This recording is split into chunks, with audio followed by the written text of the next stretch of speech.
Howdy, y'all. We're back, and we're in Austin. Yeehaw! Okay, so it's been a while, a long while. Feels like it's been 84 years. And before we start talking about this weekend, I want to talk about some F1 news. And also before we do that, I look ridiculous, so please excuse me. I'll take this off. I cannot pull this off like every F1 driver, apparently. Actually, I like it better with. Let's do this with a cowboy hat. Okay, so some F1 news, and we'll have to go way back because it's been 3 weeks. It has been confirmed that Daniel was departing from the sport, and Liam Lawson would step in for the rest of the season. So I just wanted to say a final goodbye to Danny. So Daniel, if you're somehow watching this, I'll miss you. And without plagiarizing Ted Kravitz too much, thank you for the laughs. Thank you for your dive bombs. Thank you for your hugs. Thank you for fuck 'em all. Thank you for your beautiful tattoos and your beautiful helmets. And lastly, thank you for letting us in. And I'm sorry that things happened the way that they did. I'm sure that if timing was a bit different, he would have been a multi-time world champion. And whether he deserves the seat in his current form is up for debate, but I think something we can all agree with is the way that Red Bull handled the whole thing was really shitty and disrespectful. Because apparently they knew for weeks before Singapore, and they still failed to announce it and give him a proper send-off. And also what they posted on social media was really bland and like generic and cold, especially compared to what other teams posted. Like, it's kind of insane how awful Red Bull are. And they also posted a Liam news like 15 minutes after they posted about Daniel. And like, you have 3 whole weeks to announce it. Like, give it time to breathe. Why did you have to do it immediately after? That's, again, disrespectful. Because with all due respect, this isn't Logan Sargent leaving the sport after a year and a half he's been in it. This is Daniel Ricciardo, an F1 legend who's been in the sport for 14 years and is statistically in the top 30 F1 drivers of all times. So the least he deserves is a proper goodbye. And also, the fact that he did it before Austin, once again, just adds to the shittiness of the whole situation, because Daniel loves Austin. He's basically an honorary American, basically an honorary Texan. So he also had an Enchante pop-up shop planned, which they did, but obviously he wasn't there. He did FaceTime like people who were in the shop, which was really cool.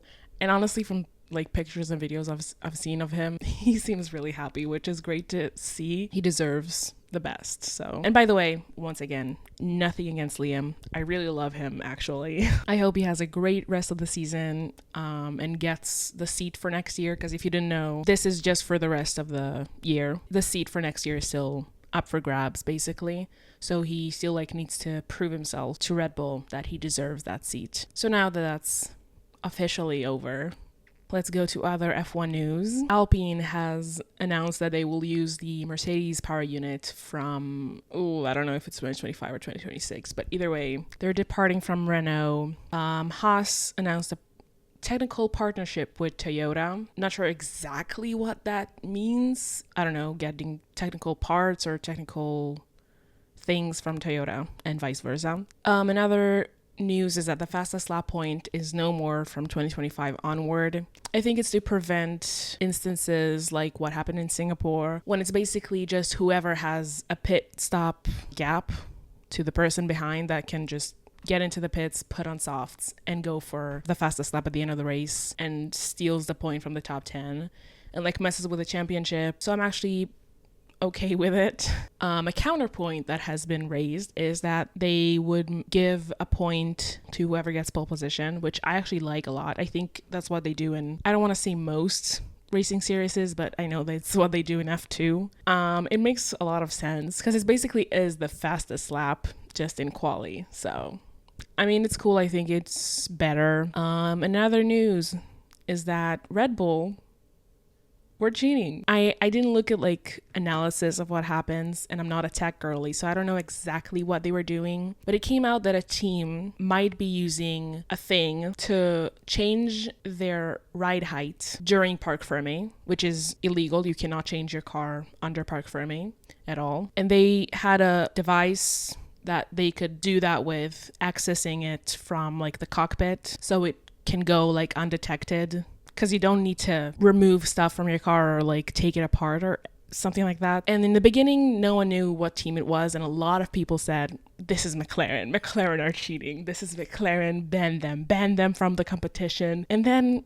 Red Bull admitted that it's them, and they claim to not be cheating, but they do have this device that is for cheating, but okay. And they changed the car after a talk with the FIA, which, like, cool, fine. I'm just kind of pissed off with all the hardcore Red Bull fans that said to ban McLaren. Should we ban Red Bull then? Because it was them, right? So what are your thoughts on that now? Whatever, I'm not getting into it. So, Austin, Texas, the Circuit of Americas. Wait, how is it? Circuit of the Americas. I personally hate it. I don't know, it just seems like not a fun ride, but all the drivers love it, so who am I to say anything? And also it gives really good overtaking opportunities, so I can't really complain. This year it's resurfaced, and it's a sprint weekend, so they only have one free practice to figure that out. Ooh, let's talk for a second about the special liveries and helmets. There aren't many, so let's quickly go through them. So we have the Alpine livery, which is an Indiana Jones livery. I mean, it looks like a McLaren. So it is somehow very ugly though, because it's not a solid orange or a solid yellow. It's like a gradient, which doesn't look the best, and also the BWT logo in blue kind of ruins it, in my opinion. Then we have the Haas livery. It's a very American livery since Haas is an American team. Yeah, it's pretty much the same as their normal one, but with a little bit of blue and like textures, I guess. It looks fine. It looks good. I'm fine with this. I think it's actually better than their normal livery, so good job, Haas. And then we have the McLaren livery, which, as usual, slays. It's a chrome livery. It's the same as their Singapore livery, just everything that was white then is chrome now. Honestly, wish the two were reversed, like this one was used in Singapore and the white one was used here, but it still looks really, really good. It's just a bit repetitive for McLaren. Same with like the white livery. They all look good, but like they repeat themselves. They already have a chrome livery. They already had a white livery, so like maybe change things up or just go full livery, full chrome, I mean. That would be sick. But it looks really good, so I can't really complain. And now for the helmets, we have Oscar's helmet,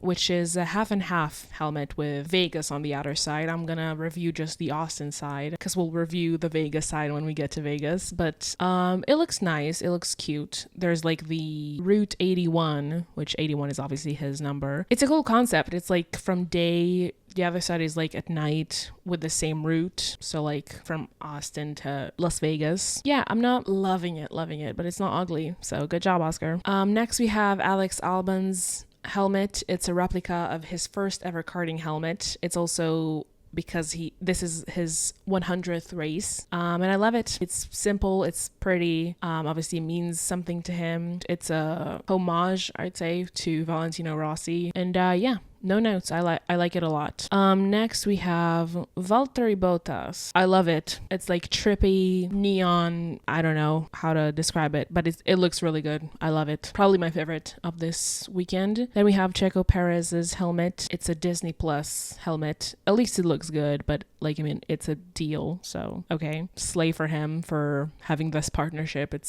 I bet it's huge. And then last but not least, we have Max's helmet, which I think he used in Miami. It looks really good. The blue looks so good. It goes so well with the suit. And the detailing on the back is really beautiful as well. He always has that. It's just, I don't know, the colors just look really good like this. So going back to this weekend, pretty much everyone brought upgrades except for Ferrari, which is insane regarding the results of this weekend. But FP1, there was a lot of slipping and sliding, and the Mercedes were really, really struggling. McLaren were also not doing great, and I was beginning to worry about them at that state. And Ferrari was on top. So just a preview of what's to come, basically. Then, because it's a sprint weekend, we had spring qualifying. Piastri was out in SQ1 after he had his lap time deleted for track limits, which was an issue for a lot of the drivers through this qualifying and also the race qualifying. And Albon was out as well. He had a spin and couldn't put in a good lap. SQ2, Perez is out and Liam is out. Liam, I know he had a grid penalty because he used an extra engine component, so he didn't try to go through. He didn't put in a time at all. He just tried to help Yuki to get through. But he was actually in Q1. He was SQ1, I'm sorry. He was P3, so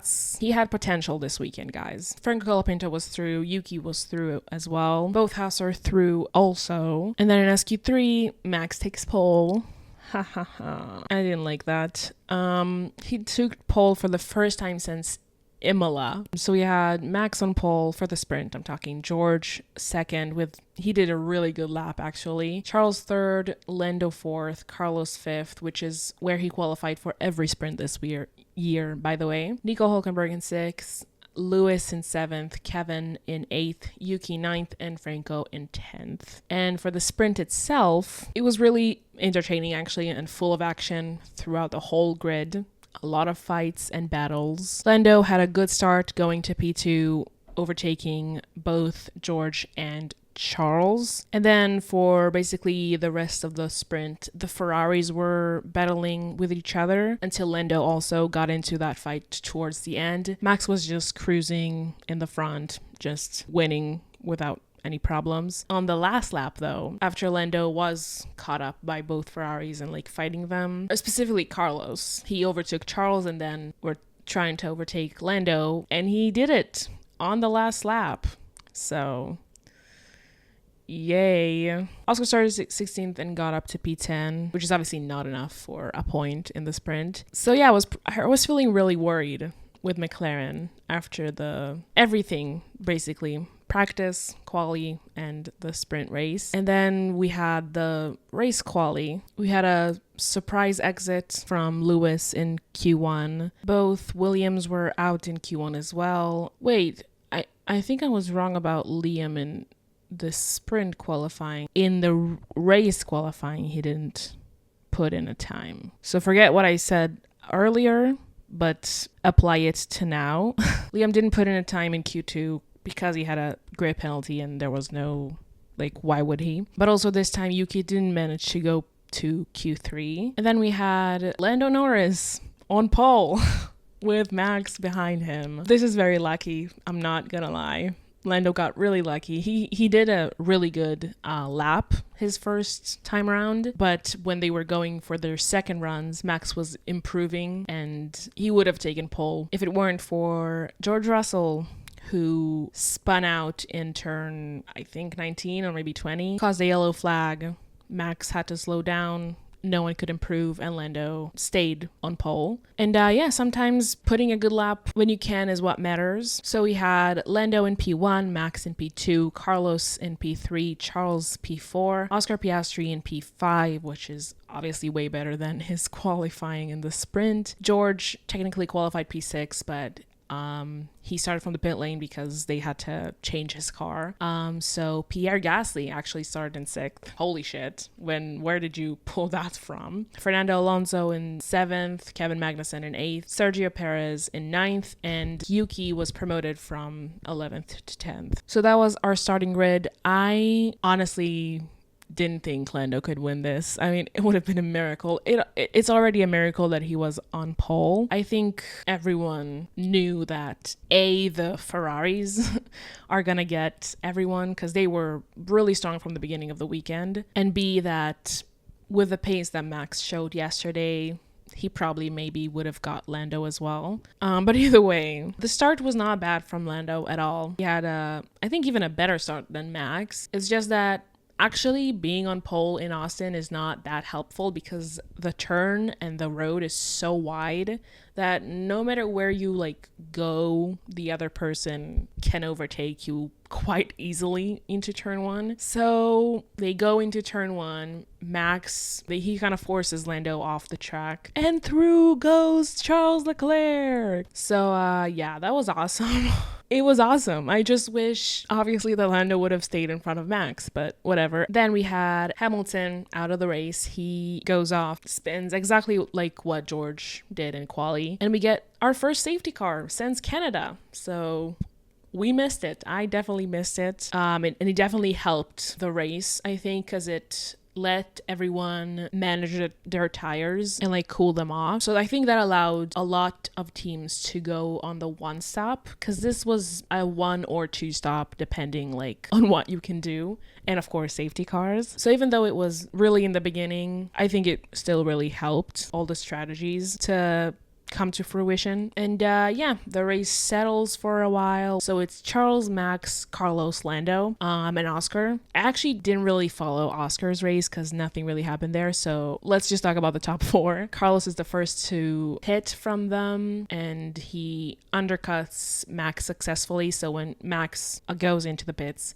he comes out behind Carlos. Charles also comes in, gets ahead of Carlos, and then McLaren are leading, technically they are, and they stay out longer than everyone else, as I just said, which gave them the tire delta for the end of the race and allowed Lando to chase Max and battle him for the last stop of the podium, which was really exciting. It went on for like, I actually don't know how many laps, but it felt like forever. It was all we saw on broadcast. They didn't cut away for a second. It was just lap after lap after lap, Lando trying to get Max. Kind of reminded me of Austria, which is exactly why I was really anxious about it. I just did not want it to end badly, and I was very fearful that it would. Eventually, Lando does overtake Max, but he does it off track. Like, I think it's turn 12 or 11. Lando goes on the outside, Max defends and also goes off track. They both go off track, but Lando comes out of that ahead. And he gets a 5-second penalty for that, and that was like a few laps to the end. So he tried to pull off a gap. He actually had a 4.1 gap from Max by the time they crossed the finish line. So he almost had it, but he didn't. So he fell behind Max at the end of the day. Obviously, in hindsight, it was better if they would just give Max the place back and then tried to get him again. And also after the race, Lando said, so we should have let him through, which makes me feel like McLaren are the one who pushed for Lando to stay ahead. Like, Lando didn't oppose to giving him the place back. So this is basically on McLaren. Whatever. As a wise young man once said, it's like this. And Charles Leclerc wins the Austin Grand Prix. He and Carlos has a 1-2 for Ferrari, which was great to see. They were just dominant the whole weekend from the start to the end. They were quick, which again is crazy that they were that much ahead of everyone else without any upgrades. Why do I keep saying updates? And like, with how close both championships are, I think there's actually a chance that we could end this year with a Ferrari championship and a Charles championship. Yeah. I'm just happy that Max didn't win. Hopefully, McLaren, we can do better for our next races. Austin is not super friendly for them, so hopefully next time. Other than the top 4, Franco, Liam, and George had great races. They all started from the bottom and ended up in the points. Franco in P10 with 1 point started from P15. Liam in P9 started in P19, and George finished 6th, started from the pit lane. So wow. And also Nico's in the points for Haas. They had a great weekend in their home turf. Haas, American, yes. So great job from everyone. And I do want to point out something that I was kind of avoiding talking about before. Alex is, I think, maybe struggling a bit with a real teammate. Franco seems like a worthy opponent to Alex. I think the fact that he was with Logan and Nicholas Latifi, just teammates that didn't challenge him, it kind of made him drop his guard and maybe made him lose his edge or something like that. And now that Franco's here, you can see how Alex is kind of out of shape. And this is very worrying for next year. Like, how is he gonna go against Carlos? So just a concern, just something that I wanted to say. And moving on.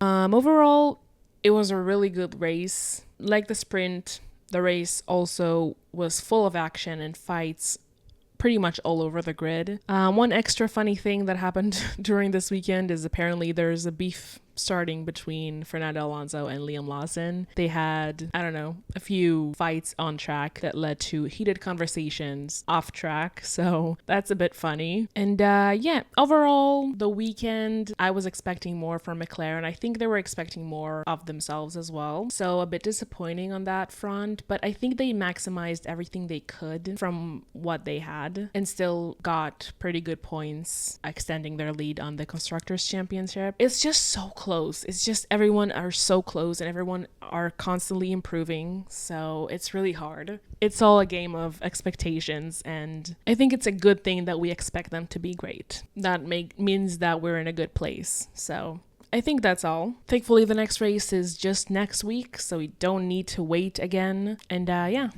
see you then. Enjoy these memes. Bye! Da da da da da da da da.